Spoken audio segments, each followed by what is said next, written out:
Jadi tahun ini kita harus melakukan langkah-langkah yang memadat ya, yang lebih berorientasi kepada jongko apa yang akan kita alami faltandur nafsu ma qaddamat liqad. Katakanlah perspektifnya itu kita menyiapkan segala sesuatu sampai masuk nanti 2024, 2025. Perspektif waktunya seperti itu jongkonya. Jadi selama 10 tahun ini kita mulai tahun ini kita betul-betul melakukan penajaman-penajaman segala macam masalah yang selama ini najis di dalam zaman yang kita alami. Untuk itu Ma'iyah melakukan pembenahan-pembenahan ke dalam dan keluar. Maka di dalam inti Ma'iyah sendiri ada struktur zat, sifat, isim, jisim atau jasad dan seterusnya. Itu nanti pelan-pelan bisa Anda pelajari. Tapi intinya seperti yang sudah disebut oleh teman-teman RMS maupun Pak Haryanto, ini Ma'iyah itu sedang menyiapkan kader-kader untuk menjalani satu zaman yang sama sekali baru. Dan Anda sejak sekarang sudah mulai wudhu, sudah mulai sholat, sudah mulai sholat pikiran, sholat hati, Anda sudah mulai. Dan itu juga akan menyangkut karir Anda bersama. Tergantung kesiapanmu saiki. Kita akan mengalami satu zaman yang kita mulai hari ini harus kita siapkan. Nah sekarang secara tidak sengaja muncul sebenarnya lingkaran-lingkaran dan bentuk-bentuk Ma'iyah yang bermacam-macam. Jadi Ma'iyah bukan hanya mau copat syafaat, kenduri cinta, gambang syafaat, tapi ada berbagai macam formula, ada berbagai macam ekspresi, ada berbagai macam nuansa, bahkan ada berbagai macam gelombang atau frekuensi yang sebenarnya sudah menyebar sangat luas. Ada yang berbentuk, ada yang tidak. Misalnya sekarang Mas Islamianto dengan Cahyo Sumebar, itu kan juga tadi belum tersebut. Ini tadi yang disebutkan di sekitar sini. Kita belum menyebut lembah mana, kita belum menyebut skala Selampung dan kemarin meluas ke Lampung Tengah. Kemudian kita belum menyebut Pemalang, Cirebon. Cirebon juga akan sangat penting karena di Cirebonlah dulu disiapkan oleh para wali. Jadi kalau Demak itu disiapkan untuk TNI-nya gitu, kalau Cirebon itu disiapkan untuk spiritualitasnya aslinya, maka mereka di daerah perbatasan antara Kasepuan dengan Kanoman dan iku jane ono kabeh bahan-bahane ning ora sah saiki. Intinya sekarang begini, akan ada pengumuman dari Mas Helmi untuk mencari relawan. Saya kasih contoh saja. Cak Yus yang akan memimpin diskusi ini adalah orang yang mengalami, mengawal dan ikut mendirikan. Kalau saya yang namanya gerakan sholawat itu adalah 2 hari setelah Soeharto turun. Nah itu yang mencetuskan Cak Dil sama Cak Yus yang menjalankan kita sholawatan kemana-mana. Ketika tidak ada orang berani sholawatan, ketika tidak ada orang bangga terhadap sholawatan, mereka malu kepada sholawat. Pasca pembuati ya. Jadi setelah local wisdom kita nasionalisasikan, kemudian sholawat kita sebarkan kemana-mana. Sebagaimana Anda tidak pernah mempelajari bahwa sekarang jilbab ini bisa dikatakan 50-50 atau mungkin sudah lebih banyak orang berjilbab daripada yang tidak berjilbab. Sekarang ini. Lebih banyak ya. 60%, mungkin 70%. Harap Anda tahu ketika kita bikin lautan jilbab, itu yang berjilbab tidak ada 0,01%. Kita bikin lautan jilbab, pokoknya nekat, ono segoro jilbab istilah menahi. Dan saya keliling kemana-mana dengan Cak Yus untuk melawan perusahaan-perusahaan, kantor pemerintahan, apapun saja yang melarang jilbab. Itu sampai ke Sulawesi, saya kemana-mana, kita ke pengadilan dan seterusnya. Dan saya kemudian pada saat itu nulis teks drama Lautan Jilbab. Nek ngomong lautan, jadi kalau tahun 80-an awal itu ya lucu kok lautan, mau siji loro angel kok. Tapi kini wani ngomong lautan, jadi aku ya ora nekat ora piye, jadi mbuh pokoknya judulnya ngono kuwi gitu. Dan Allah mengabulkan jilbab itu sekarang menjadi lautan. Ora ketang di tengah lautan ki ana uwuh-uwuh, ana mudorot-mudorot. Oleh gonceng ya iso bolongi geger ya toh. Ya melidit ya toh kene jilbaban kene ora ya toh. Wah jan padahal sing menarik kuwi sing sing kudune dijilbabi kuwi nek sirahe kan rapet menarik gitu kan. Ya serapopo itu sifat kebudayaan yang diciptakan Allah memang begitu. Tidak semua harus mutiara, ada batu, ada uwuh, ada macam-macam gitu ya. Anda harus mempelajari secara komprehensif, maka udkhulu fisilmi kafah. Dan kafah itu belum didisertasikan oleh siapapun saja. Kafah itu sebenarnya satu komprehensi. Kalau komprehensi, keutuhan yang komprehensif. Komprehensif berarti ada multidimensi, ada multifenomena ya, yang bisa kita rangkum menjadi sebuah entitas. Sebagaimana alhamdulillah Ma'iyah ini apa saja masukin ke sini akan kita jadikan manfaat, akan jadikan kemaslahatan. Kan sudah terbukti seperti itu sampai ini tadi. Oke. Nah, Cak Yus ini kalau Anda pernah mendengar Pak Harto ngomong, kata sahabat saya tadi, saya dinasehati bahwa ora dadi presiden, ora paten gitu ya. Nah, ketika saya ngomongin Pak Harto itu yang nunggu di luar Cak Yus ini. Jadi semua yang saya lakukan selama reformasi yang tidak diingat orang lagi dan tidak pernah diriset dan tidak pernah orang mempertanyakan, seolah-olah reformasi itu pelakunya adalah yang sekarang berkuasa, kan begitu. Mereka semua dulu itu tiarap dan mereka semua itu pengikut Soeharto. Orang yang sekarang demo-demo seolah-olah anti Orde Baru, mereka adalah orang-orang yang makan dari uang Orde Baru. Jadi dunia ini isinya adalah kepalsuan-kepalsuan. Teman-teman sekalian, nah Anda tidak boleh, manusia akan hancur hidupnya kalau dia meletakkan kepalsuan itu sebagai kebenaran. Untuk itu, Cak Yus biar nambah sedikit sejumlah pengalaman tentang terutama misalnya Pak Harto, reformasi segala macam. Kalau Anda ngomong Trisakti, saya sama Cak Yus selama peristiwa Trisakti saya ada di situ. 3 hari yasinannya saya, tahlilannya. 7 harinya korban Trisakti, saya yang juga yasinan, tapi tidak pernah ada orang mencatat. Aku iki pokoknya nasib iki ning ndi ra ketok. Jadi saya yasinan, tahlilan, teman saya yang namanya Hamid Jabar meninggal dunia. Itu saya ndodok udan-udan ki aku karo tahlilan. Yo aja ngarani aku NU. Ming mergo aku tahlilan sebab sadurunge NU ana kuwi wis ana tahlilan. Ya Pak Enak Musamil tolong diinget itu. Tolong diingetin gitu loh. Tahlilan kuwi lak ming la ilaha illallah, cuman kita perpanjang dengan ayat-ayat inti dari Allah kemudian dengan syair-syair yang terbaik kan gitu. Itu ijtihad lah gitu. Nah aku ndodok tahlilan itu udan-udan setelah dikuburkan. Terus aku diteleponi saka Padang karena Hamid Jabar Padang, Medan, kabeh iki telepon, "Cak, kok enggak datang ke pemakamannya Hamid Jabar?" Ngono kuwi. Soalnya di koran yang keluar itu ndak ada saya. Lah aku iki sing ndodok udan-udan isih la ilaha illallah ini ditelepon kok ora teko. Piye mosok aku arep misuh tengah-tengah tahlilan gitu. Nah, kan begitu. Itu contoh saja. Nah, saya tidak mengatakan saya akan menagih sejarah, tidak. Tapi zalim orang yang tidak mengakui A adalah A. Dan Anda akan hancur kalau Anda tidak mengenal ibumu, bapakmu, dan riwayat asal-usulmu. Demikian juga semua orang yang sekarang korupsi dan menikmati reformasi, kalau dia khianat terhadap kebenaran apa yang terjadi pada tahun 1998 itu, Anda akan kena. Wa may ya'mal mithqala dzarratin khairan yarah wa may ya'mal mithqala dzarratin syarran yarah, dan waktunya akan segera tiba. Anda siap-siap, makanya wudu, saiki wudu sing akeh pikiranmu kabeh. Hampir semua kata yang Anda dengar di koran dan televisi wis najis kabeh. Apa kata jihad, kata Islam rahmatan lil alamin najis kabeh. Semua epistemologinya dirusak.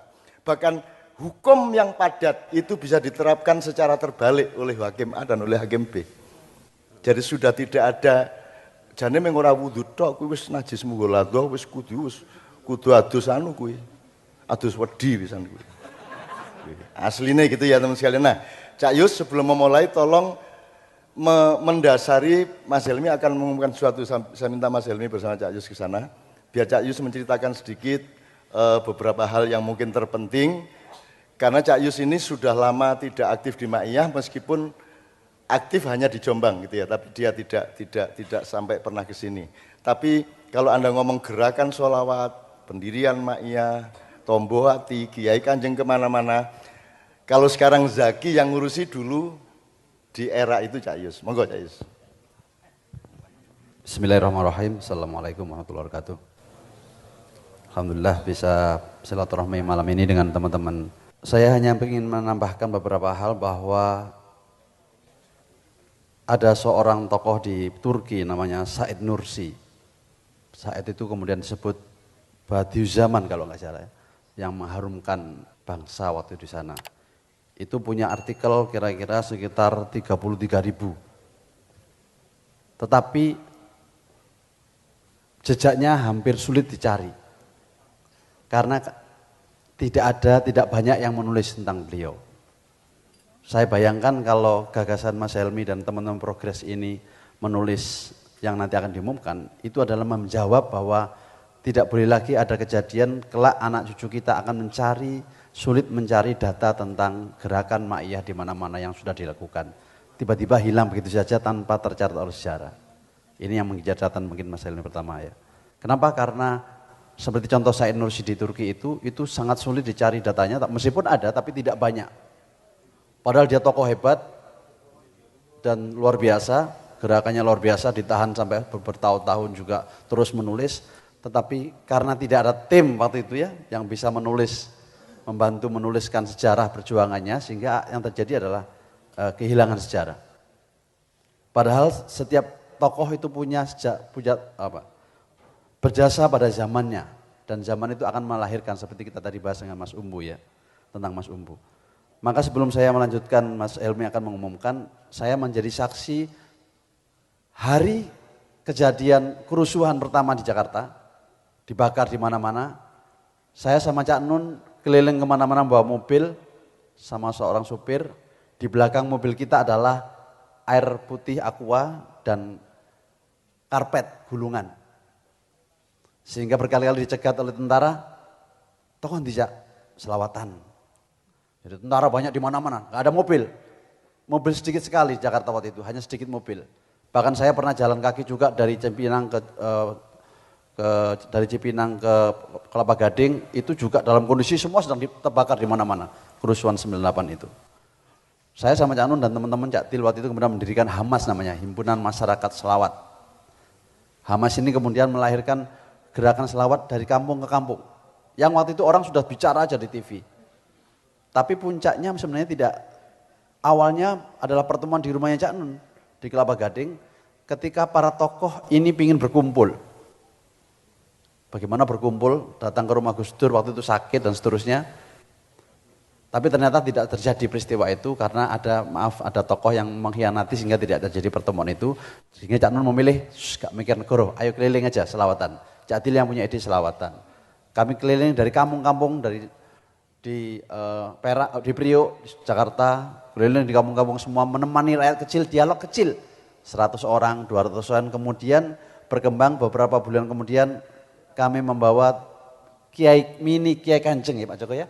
Pak Joko, Pak mini Kanjeng, Pak Joko, Pak Novi, Pak Bobit sama Pak Bayu, 4 orang ya. Ayo 5 orang, hanya 5 orang itu keliling. Kenapa kok hanya 5 orang kok enggak tim? Ya enggak kuat katanya gue wong 5, wong akeh. Ya 5 itu iso nih. Udah 5 orang itu keliling kemana-mana ke kampung-kampung di Jakarta untuk menemani masyarakat yang sedang terluka, yang sedang ini untuk berdialog. Cak Nun membutuhkan teman-teman Kiai Kanjeng karena bisa menyatukan, menghidupkan suasana dan menyatukan dialog setiap malamnya kita keliling dari kampung ke kampung. Jangan mikir honor waktu itu. Iso budal Jakarta wis lumayan. Pak Novi berangkat ke Jakarta saja sudah lumayan, Pak Joko berangkat ke Jakarta. Itu kita lakukan sampai cukup lama di Jakarta. Sampai kami kemana-mana dengan mini Kiai Kanjeng, belum mampu membawa Kiai Kanjeng lengkap. Teman-teman sekalian, yang ingin saya tambahkan lagi adalah bahwa banyak buku-buku yang menulis tentang reformasi itu tidak adil seperti yang Anda mengatakan tadi, karena tidak ada di balik kejadian yang sebenarnya. Sampai hari ini kejadian-kejadian seperti itu tertutupi oleh zaman. Tertutupi. Kenapa? Karena memang media sejak hari itu sampai hari ini saya kira media sudah kapitalis, sudah mementingkan hal menuliskan sesuatu yang diperlukan oleh kapitalis. Pokoknya menguntungkan ya ditulis, kalau nggak menguntungkan ditulis. Maka ketika Cak Nun sama rombongan Hamas Jakarta, itu setiap hari Jumat kami bagi-bagi makan. Ya, makan. Jadi kami mengumpulkan dari teman-teman jamaah dari mana itu, kita bungkus nasi setiap hari Jumat. Kita kemana-mana di jalan-jalan bagi makan kotak itu. Itu tahun 98-99. Jadi setiap hari Jumat kami kumpul di Kelapa Gading, kemudian bagi makan kemana-mana setiap Jumat. Yang dilakukan yang lain adalah kemudian muncullah semangat dari banyak masyarakat bahwa ternyata kita bisa menepi di tengah zaman yang gak jelas ini dengan membuat sebuah forum-forum seperti ini mulai tahun 98. Mungkin ada teman-teman yang belum lahir tahun itu. Itu sudah dilakukan oleh Cak Nun dan kawan-kawan sehingga kita kemana-mana melakukan itu. Puncaknya adalah ketika kami rombongan dengan berbis-bis datang ke Masjid Baitur Rahman kalau nggak salah di DPR RI. Adalah rencananya mengajak Pak Harto husnul khotimah. Janjinya adalah kita mengajak Pak Harto husnul khotimah di situ. Pak Harto akan mensumpah husnul khotimah itu. Dan itu Cak Nun, maaf, ya Muzamil, sudah diomongin Cak Nun oleh Gus Dur. Sudah disetujui Gus Dur bersama Gus Dur. Tapi Gus Dur di koran ngomongnya enggak. Iku lak guyonane MH iku. Aku gak tahu setuju niku. Ya Muzamil betul itu. Saya saksi betul bahwa Cak Nun sudah sama Gus Dur sepakat, tapi begitu pelaksanaan Gus Dur nggak ngakui kalau sama Cak Nun hari itu di masjid DPR itu. Artinya hal-hal seperti itu tertutupi banyak sekali. Belum sempat puncaknya reformasi malam-malam, Cak Nun sampai jam 2 malam di rumahnya Pak Malik Fajar, kami ngantar di rumah Fajar malam-malam, tiba-tiba di tengah malam itu ada orang yang berkhianat, mengumumkan di TV macam-macam, itu banyak sekali faktor, banyak sekali kejadian-kejadian yang tidak bisa terungkap. Maka pengumumannya Mas Helmi hari ini adalah sangat penting untuk kita mencatat sejarah-sejarah yang harus diungkapkan oleh para relawan yang akan mengumpulkan. Mas Helmi akan mengumumkan. Karena apa yang dilakukan oleh Ma'iyah, apa dengan Cak Nun sejak dulu sampai hari ini itu banyak yang tidak tercatat. Dan itu sangat sayang sekali kalau suatu saat Cak Nun dan kita semua tidak ada anak cucu kita tidak akan bisa membaca apa yang sedang terjadi yang sebenarnya di dalam kejadian sebelumnya. Saya kira itu Mas Helmi, silakan mengumumkan Mas Helmi. Baik Cak Yus, terima kasih. Segera saja saya bacakan pengumuman ini. Mohon disimak dengan sebaik-baiknya. Assalamualaikum warahmatullahi wabarakatuh. Teman-teman jamaah Ma'iyah, sudah cukup lama kita berguru kepada Mbah Nun. Berbagai aspek dan dimensi perjuangan Mbah Nun telah kita pelajari dan pahami bersama. Nilai-nilai Ma'iyah yang kita peroleh bisa dipahami 2 hingga 3 kali lipat maknanya kalau para pembelajar mengetahui sumber dan sejarahnya, dan bahwa nilai-nilai itu sebagai uswatun hasanah letaknya ada di balik sejarah sumbernya. Maka sudah saatnya kita menyusunnya menjadi tulisan-tulisan yang dapat dijadikan sebagai buku, sehingga buku-buku ini berharga sebagai dokumentasi pembelajaran kita bersama dan untuk keperluan anak cucu serta generasi mendatang. Oleh karena itu, Progres mengajak teman-teman yang memiliki concern riset dan penulisan untuk terlibat dalam program ini.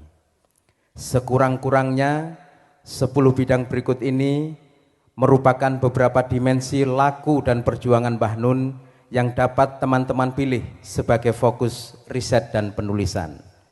Yang pertama, keterlibatan Mbah Nun dalam bidang politik.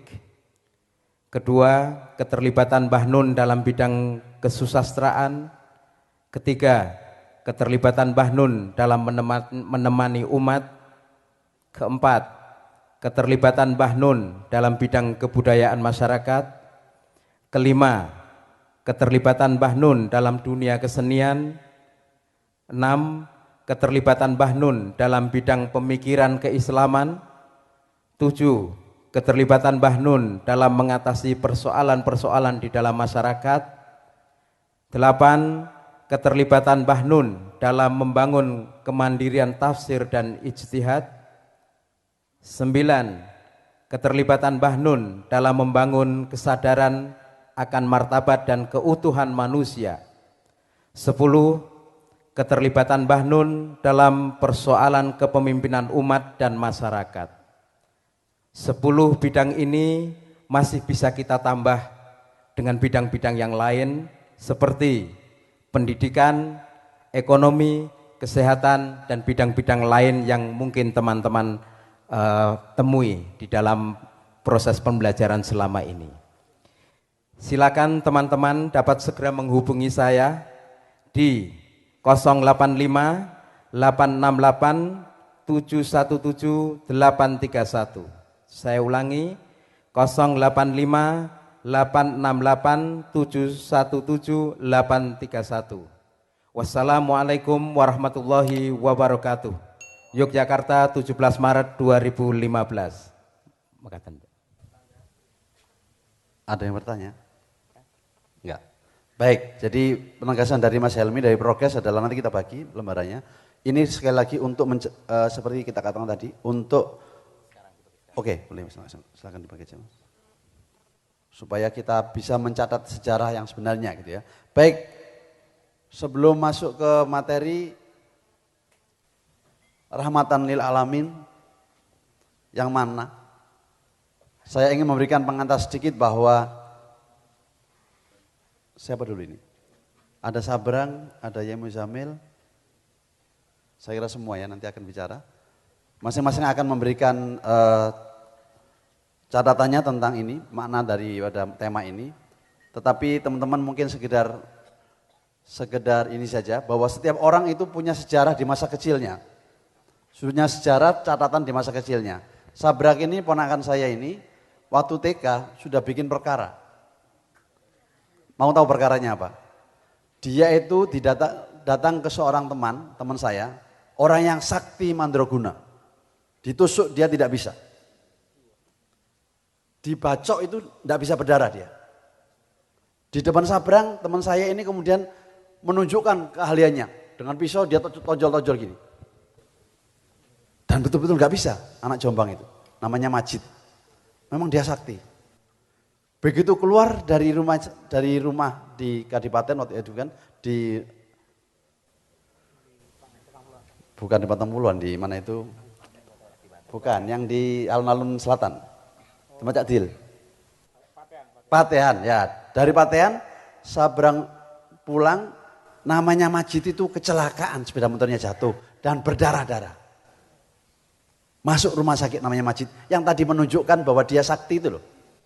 Jatuh dari sepeda motor, berdarah-darah, masuk rumah sakit sampai opnam berlama. Tadi Sabrang ini sudah menggugurkan teori tentang sakti mandragunanya Majid. Tepuk tangan untuk Sabrang ya. Sejak kecil dia, sejak masih TK, nggak ngerti, dia mungkin sudah lupa. Siapa yang ingin dibaca? Siapa yang ingin sakti menunjukkan di depan Sabrang sekarang gitu ya. Oh Sabrang dibaca, sakti nggak ya Pak? Tetapi ketika dia jatuh sendiri, Sabrang jatuh di sungai, guling, dia langsung minta tolong pertama, tolong aku pengen hidup, aku pengen urip gitu waktu kecil ya jatuhnya.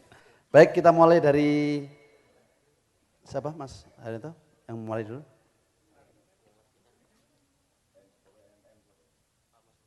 Pak Mustafa dulu ya tentang ini.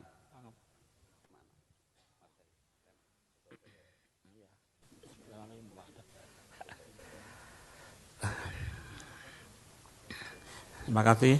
Assalamualaikum warahmatullahi wabarakatuh.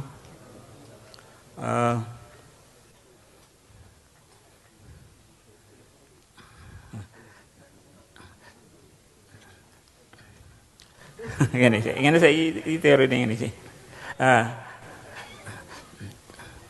Tentunya dulu ketika mengapa ayatnya berdiri itu kan juga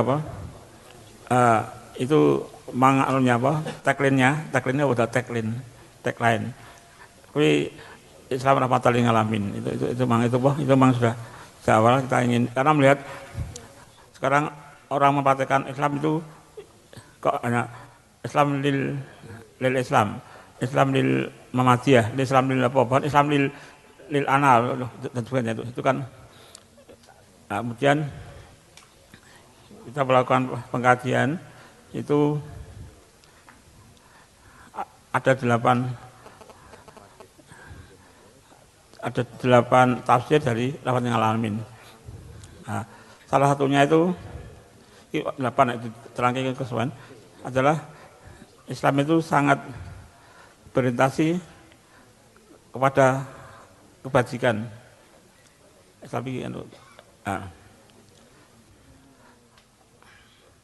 Maka kemudian ketika Anon berpesan bahwa kita ingin membahas jihad dengan syahid, itu dari NM berpikir ini jihad itu kudu dikancani secara fungsional, yaitu kita melakukan kajian bahwa ada hubungan yang relasional antara jihad, istihad, dan mujahadah. Itu memang satu paket, tidak boleh dipisah-pisahkan, karena kalau dipisahkan menjadi bahaya. Itu artinya apa itu? Ya, dengan menggabungkan jihad, istihad, mujahadah itu, maka fungsi Rahmatil Alamin menjadi nyata. Karena jihad, istihad, mujahadah itu aslinya kan dari kata bersuku-suku, yang satu material, yang satu spiritual, yang satu intelektual. Itu artinya itu arah orientasinya itu. Nah, kemudian jadi hubungannya adalah menurut kita itu sangat dialektis dan fungsional hubungan antara tiga-tiganya itu, sehingga kita mengartikan ijtihad itu juga dalam rangka jihad dalam bersungguh-sungguh adalah ketika orang dengan bersungguh-sungguh melakukan sesuatu sampai ke tingkat keahlian meningkat tingkat otoritas. Nah, itu artinya itu kemampuan untuk ikut untuk otoritas. Nah, itu. Tapi semua itu harus punya nilai, punya orientasi diarahkan pada pengabdian, maka ada mujahadahnya. Jadi itu cara kita berpikir seperti itu. Jadi dengan demikian langsung ini akan terjadi. Dan sebagainya itu kita membuka pintu-pintu seperti itu. Bahwa sekarang ini kan orang berjatuh mengucapkan takbir tapi yang ngerti kontake. Takbir kan harus dilandasi dengan subhanallah, alhamdulillah, la ilaha illallah, baru Allahu akbar. Nek sudah kesadaran subhanallah, alhamdulillah, la ilaha illallah, Allahu akbarnya itu kalau tenanan dengan ketika itu akan sampai kepada kemampuan untuk kun fayakun tadi. Allahu akbar itu tenanan kun fayakun. Nek subhanallah Allahu akbar tanpa apa? Tanpa subhanallah, alhamdulillah, la ilaha illallah, Allahu akbar meng artifisial. Itu dikepuk ya cerdas itu. Bisa bocor, tapi nek subhanallah, alhamdulillah, la ilaha illallah tenanan, Allahu akbar mandi tenan, bisa kun fayakun, itu seperti itu yang jadi itu apapun yang diinginkan. Jadi itu anunya itu mungkin ya bingung ke wong kita mikir mungkin berbulan-bulan nih sebulan apa intinya itu Rahmatil Alamin itu adalah sebuah pintu kesadaran Islam ini wujudnya jika wong akeh kebaikannya juga keindahannya bahkan juga kebenarannya untuk wong akeh untuk semesta, karena tanpa itu kita urip menjadi apa? Menjadi sangat sempit. Apapun yang ingin kita sampaikan. Itu saya kira itu intinya itu. Berarti saya Haryanto ini. Cuma saya Haryanto. Baik, mungkin sebelum melanjutkan Mas Haryanto dan Sabrang. Tadi mungkin teman-teman ini kan sebagian banyak yang mahasiswa ya? Betul? Ya. Hari ini ditunjukkan oleh Cak Nun yang bikin rundown acara. Logikanya terbalik. Kenapa terbalik? Seharusnya tadi landasan teorinya dulu kalau menurut ilmiah, kemudian dicarikan studi kasusnya. Tapi apa yang terjadi hari ini adalah studi kasusnya dulu tentang Rahmatil Alamin dengan umbu dan contohnya tadi, baru kemudian sekarang teman-teman ini memberikan landasannya.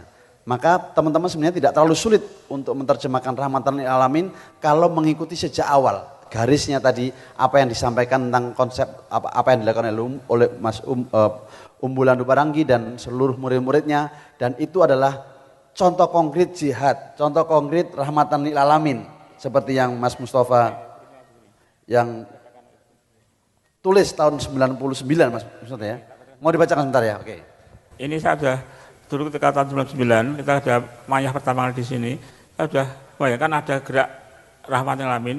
Ini saya beri judul puisinya itu Kasihan Emmanuel Najib.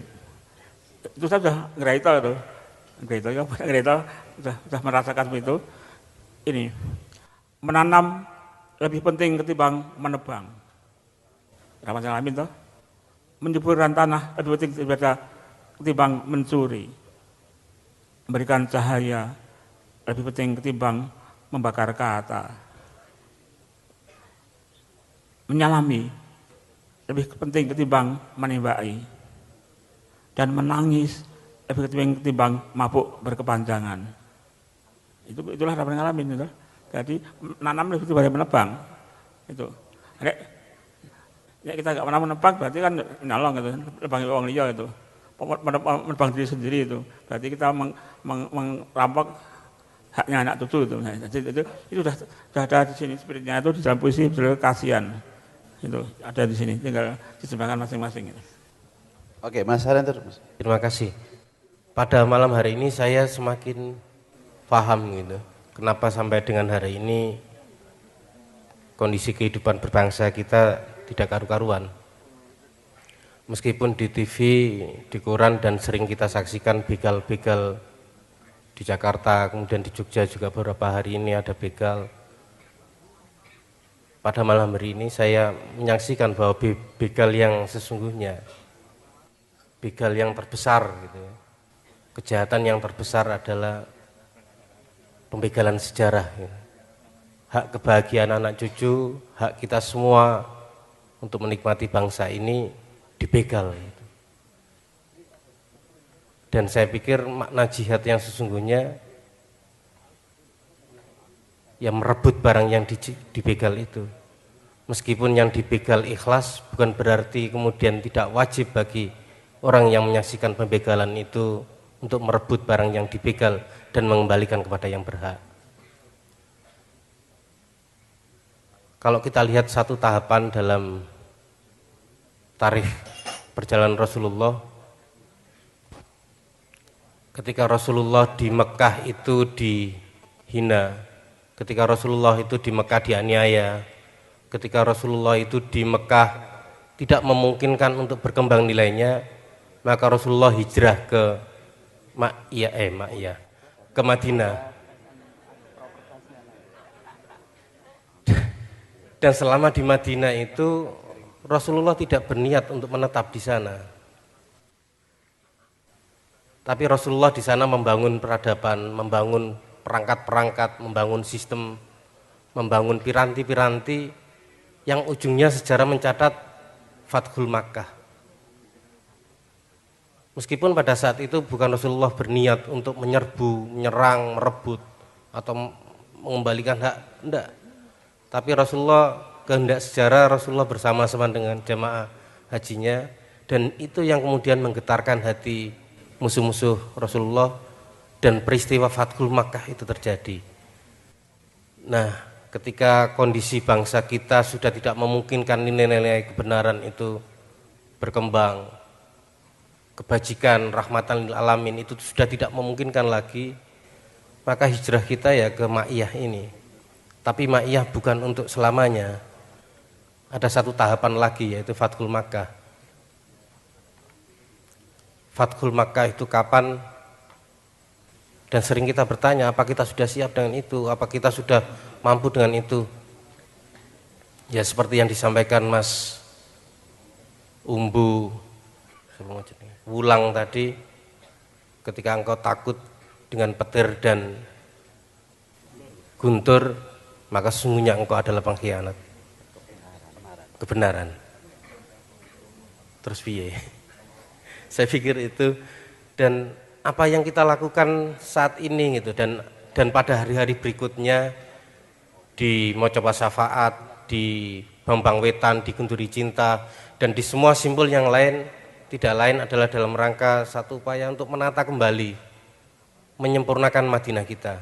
Dan suatu saat apa yang kita yakini dengan Fathul Makkah itu benar-benar bisa mengembalikan hak bukan hak siapa, tapi hak kita semua, hak anak cucu